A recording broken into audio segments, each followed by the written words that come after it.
इस वीडियो में हम जानेंगे ब्रह्मपुत्र नदी तंत्र के बारे में। ब्रह्मपुत्र नदी का उद्गम तिब्बत में मानसरोवर झील के पास से चेमायुंगडुंगु ग्लेशियर से होता है। और दोस्तों आप जानते होंगे मानसरोवर झील के पास से दो नदियों का उद्गम और होता है, सतलुज नदी और सिंधु नदी। तिब्बत में ब्रह्मपुत्र नदी को सांगपो के नाम से जाना जाता है। और दोस्तों यह हिमालय के समांतर पूर्व की ओर बहती है और बृहद हिमालय की सबसे पूर्वी चोटी नामचा बरवा इसके पूर्व से घूमती है और यू टर्न लेते हुए दिहांग गोर्ज का निर्माण करती है और भारत के अरुणाचल प्रदेश में एंटर करती है।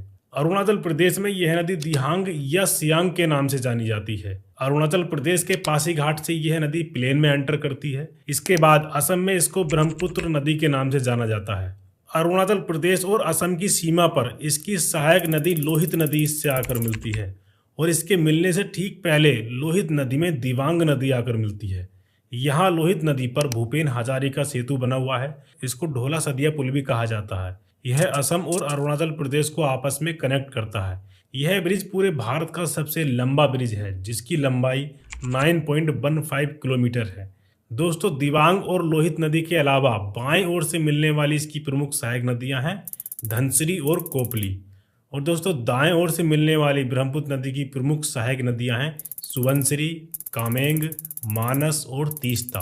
असम में ब्रह्मपुत्र नदी में एक द्वीप है माजुली नदी द्वीप, जो कि पूरे विश्व का सबसे बड़ा नदी द्वीप है। दोस्तों यह इतना बड़ा द्वीप है कि यह असम में भारत का पहला आइलैंड जिला भी है। असम की राजधानी दिसपुर भी ब्रह्मपुत्र नदी के किनारे स्थित है। ब्रह्मपुत्र नदी असम के धुबरी से निकलकर बांग्लादेश में एंटर करती है और बांग्लादेश में इसकी सहायक नदी तीस्ता नदी इससे आकर मिलती है।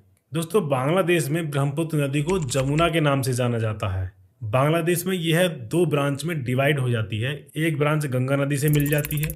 आप जानते होंगे गंगा नदी को बांग्लादेश में पद्मा के नाम से जाना जाता है। और दोस्तों इसकी दूसरी ब्रांच मेघना नदी से मिल जाती है। और दोस्तों फाइनली ब्रह्मपुत्र नदी तिब्बत, भारत और बांग्लादेश में अपना लगभग 2900 किलोमीटर का सफर तय करते हुए बंगाल की खाड़ी में गिर जाती है।